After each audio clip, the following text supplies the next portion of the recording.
మా తాతలు ముత్తాతలు 70 సంవత్సరాల సంది ఇక్కడ వ్యవసాయం చేసుకుంటున్నారు. పన్నులు కట్టిర్రు, కిస్తులు ఉన్నాయి, అన్ని పేపర్లు ఉన్నాయి. కానీ కొత్తగా వచ్చే కంపెనీల దిక్కించి 2 సంవత్సరాల సంది రేకులు వేసి మనల్ని బయటికి వెళ్ళగొట్టేసారు. ఇప్పుడు మళ్ళీ వచ్చి తిరుగుతున్నాం. మాది నాదరగుల్ సార్ అనిత. మా మామ కొమరయ్య. మా మామ వాళ్ళు కూడా చేసిండు సార్. మా అత్త వాళ్ళ అత్త కూడా చేసింది సార్. ఇక్కడే కందులు వండించింది, శనగలు వండించింది, పల్లితోట వేసింది, ఆమ్దాలు వండించింది, పుంటికూర వండించింది. మా అత్త మండిపోయింది, మాదన్న పెట్టుకొని అమ్ముకొని వచ్చేసారు మా అత్త. అట్లాంటి భూమి మేము సాగు చేస్తున్నాం సార్. సాగు చేస్తుంటే మేము ఎర్రిపాపలు వేసి మమ్మల్ని ఎర్రిపాపలు వేసి ఏం తెలియదు సార్ మాకు. గిట్లా మేము ఉన్న రైతులు మా సార్ చూడండి, మాకు ఏమైనా ఉందో ఆస్తులు, మేము గిట్లే ఉంటాం. అయితే మమ్మల్ని చూసి ఎర్రిపాపలు వేసి 1,00,000 2 లక్షలు ఇస్తామని గవర్నమెంట్లో పోతుందని మాకు ఆశ చూపించి 1,00,000 2 లక్షలు ఇచ్చి తీసుకొని బౌన్సర్లు పెట్టి అంతా ఫెన్సింగ్ పెట్టి మమ్మల్ని లోపలికి రానిస్తలేరు సార్ వాళ్ళు. మీకు ఇప్పుడు ప్రధానంగా మీరు ప్రభుత్వానికి ఏం డిమాండ్ చేస్తున్నారు? మా భూమి మాకు కావాలి సార్. సచ్చేంత వరకు ఇక్కడే వంట వార్పు, నెల రోజుల సంది ఇక్కడే వండుకో తింటున్నాం, వంట వార్పు వేసుకుంటున్నాం. మేము చచ్చినా సరే మా భూమి మాకు కావాలి అంతే. మాది మాకు కావాలి, మా ల్యాండ్ మాకు ఇవ్వండి అంతే. వాళ్ళు ఏమి ఇవ్వలేరు సార్. కోహినూరు వారు మాకు ఇచ్చిరా. అప్పుడు ఇందిరామ్మ రాజ్యం ఇచ్చిందండి సార్. అప్పుడు ఇందిరామ్మ ప్రభుత్వం ఉన్నప్పుడు వాళ్ళు ఇచ్చిరంట. కోహినూరు వాళ్ళు ఇచ్చిరా మాకేమన్నా. ఆల్రెడీ మేము పన్ను కట్టిన కాయిదాలు ఉన్నాయి సార్ మా దగ్గర. మేము పన్ను కట్టినాం.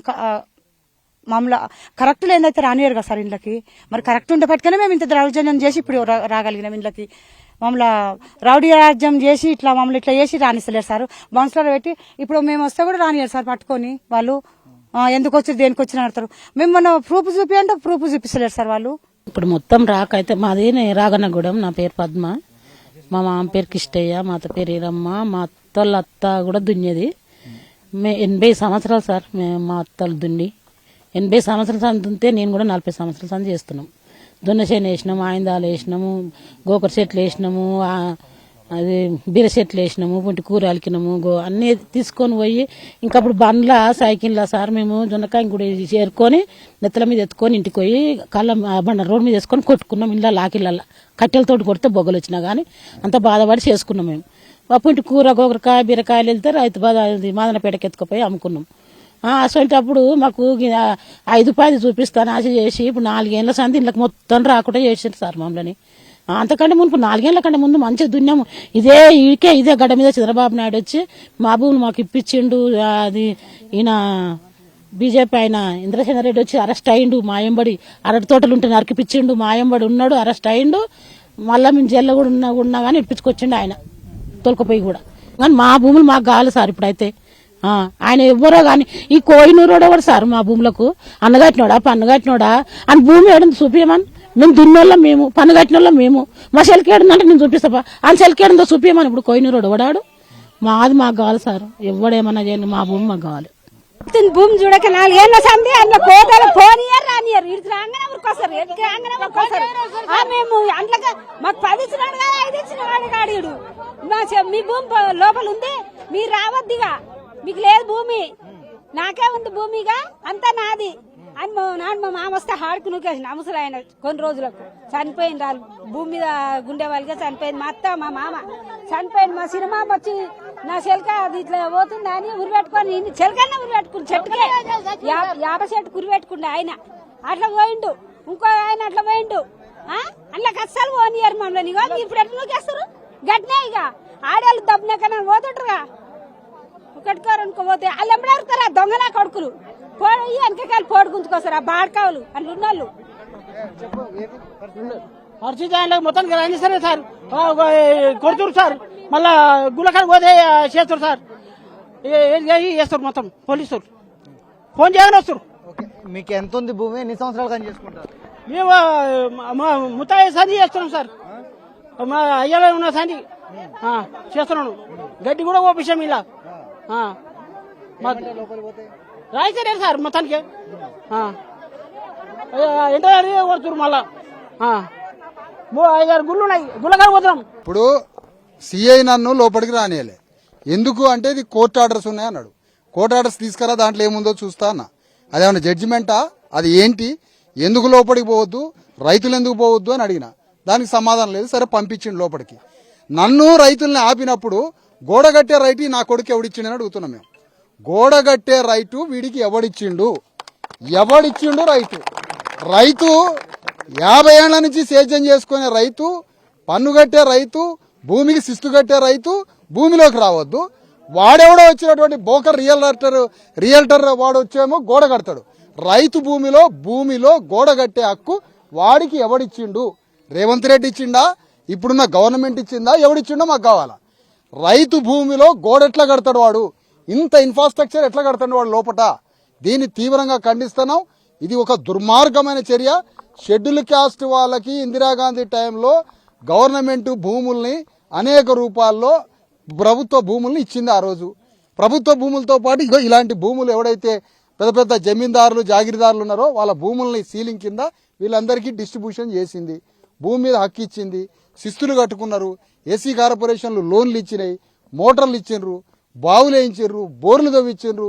వాళ్ళు 50 ఏళ్ల నుంచి సేద్యం చేసుకుని బతుకుతున్న ఎస్సీ భూములల్లా, ఎస్టీలు భూములు, ఎస్సీ భూములు, బీసీ భూములు, మొత్తం అణగారిన వర్గాల భూములల్లా వాళ్ళు ఏ రోజుకి ఆ రోజు పంటలు పండించుకొని, కూరగాయలు పండించుకొని, కొత్తిమీర అమ్ముకొని బతుకుతున్న వీళ్ళ మీద పడి ఇంత దుర్మార్గంగా ప్రభుత్వం ఈ దుశ్చర్య చేస్తున్నది. ఈ మొత్తానికి బాధ్యుడు రేవంత్ రెడ్డి అని చెప్తున్నాం. రేవంత్ రెడ్డి ఉద్దేశపూర్వకంగా అణగారిన కులాలకి, అట్టడుగు వర్గాలకి భూమి ఉండడం ఇష్టం లేదు. వీళ్ళ చేతిలో నుంచి భూములు గుంజుకోవాలా, పెద్ద పెద్ద రియల్టర్ బ్రోకర్లకి వాళ్ళకు ఒప్పచెప్పాలా. ఈ పనే రేవంత్ రెడ్డి గవర్నమెంట్ చేస్తుంది. దీన్ని ఖండిస్తున్నాం. ఇమీడియట్ గా ఈ భూమి మీద సర్వ హక్కులు వీళ్ళకి కల్పించాలా. ఈ రియల్టర్ బ్రోకర్లని ఇక్కడి నుంచి ఎల్లగొట్టాలని ఇక్కడి నుంచి డిమాండ్ చేస్తాం. ఇప్పుడు చూసినట్లయితే ఇక్కడికి వచ్చినటువంటి వ్యక్తి కమిషనర్, అంటే ఏదైతే హైడ్రా కమిషనర్ రేవంత్ రెడ్డి వచ్చి దీన్ని సందర్శించిన సమయంలో ఇది ప్రైవేట్ భూమి అని చెప్పేసి ఎవరైతే రంగనాథ్ చెప్తున్నారు. మరోవైపు ఈ రోజు మేము ఏదైతే కలెక్టర్ దగ్గరికి వెళ్లి అడిషనల్ కలెక్టర్ అడిగితే ఇది ప్రభుత్వ భూమి అని చెప్తున్నారు. ఈ ప్రభుత్వ భూమి అయినప్పుడు దీనికి సంబంధించినటువంటి ఈ ఇన్ఫ్రాస్ట్రక్చర్ స్టేషన్ రంగనాథ్ కళ్ళులేవో గుడ్డోడా అంటన్నా. రంగనాథ్ ఇక్కడ కడతంటే ఏం చేస్తాడంటారు రంగనాథ్. ఈ సినిమా యాక్టర్ రంగనాథ్ ఏం చేస్తాడని అడుగుతున్నా. ఇక్కడ గోడ కడతంటే ఏం చేస్తున్నాడు? ఇంత కబ్జా జరుగుతుంటే ఏం చేస్తున్నాడు? రంగనాథ్ లెక్కల ప్రకారం ఎవడు కాగితం ఇచ్చి లిస్ట్ ఇస్తే గవర్నమెంట్ ఇచ్చిన లిస్టు ప్రకారం చేస్తాడా? ఆయన స్వయం దృష్టితోటి ఎక్కడైతే అన్యాయం జరుగుతుందో, ఎక్కడైతే కబ్జా జరుగుతుందో దాన్ని హైడ్రా తోటి దాన్ని గుల్ చేస్తున్నాడా? లేకపోతే ఏం చేస్తున్నాడు అసలు రంగనాథ్ కంటికి కనపడట్లేదా ఇది? అందుకనే ఈ రంగనాథ్ రేవంత్ రెడ్డి మొత్తం ఒక్కటై ఎక్కడ పేదోళ్ల భూములు ఉంటే, ఎక్కడ ఇందిరమ్మ టైంలో ఇందిరాగాంధీ ప్రైమ్ మినిస్టర్ ఉన్నప్పుడు ఎక్కడైతే గవర్నమెంట్ ల్యాండ్స్ ఇలాంటి డిస్ట్రిబ్యూషన్ చేరిందో అన్ని విలేజ్లలో ఇదే పని. ఏ గ్రామం పోయినా 300 ఎకరాలు, 400 ఎకరాలు, 500 ఎకరాలు, 1200 ఎకరాలు, 2000 ఎకరాలు మొత్తం విలేజ్లే ఈ గవర్నమెంట్ ధ్వంసం చేసి భూములు లాక్కుంటుంది. పక్కన వికారాబాద్ పోతే రాపోలు గ్రామం, దాని పక్కన కాట్లాపూర్ గ్రామంలో 1450 ఎకరాల భూమిని బీసీ ఎస్సీ ఎస్టీ రైతుల నుంచి లాక్కున్నది. ఇలాంటి దుర్మార్గాలు ఈ రోజు ఇక్కడ పనిచేస్తుంది. రేపు ఇంకో ఊర్లో, తెలంగాణలో అన్ని గ్రామాలలో ఈ గవర్నమెంట్ ఇదే పనిచేస్తుంది. వీళ్ళు పెద్దల బ్రోకర్ల పక్షాన, పేదల పక్షాన, వీళ్ళు ఎవరి పక్షాన ఈ గవర్నమెంట్? అందుకనే గవర్నమెంట్ దిగి రావాలి. రంగనాథ్ ఇమ్మీడియట్ గా ఇక్కడికి వచ్చి ఇంత పెద్ద కబ్జా జరుగుతుంటే రంగనాథ్ ఏం చేస్తున్నాడో ఇక్కడి నుంచి మేము డిమాండ్ చేస్తున్నాం. గవర్నమెంట్ ఇమ్మీడియట్ గా దీంట్లో జోక్యం కల్పించుకొని హైకోర్టు జడ్జితోట ఎవరితోటైనా విచారణ వేయించి 30 రోజుల తేల్చి ఈ పేదలకి ఒక్క 150 ఎస్సీ కుటుంబాలకి దాదాపు ఎన్ని ఎకరాలు అండి?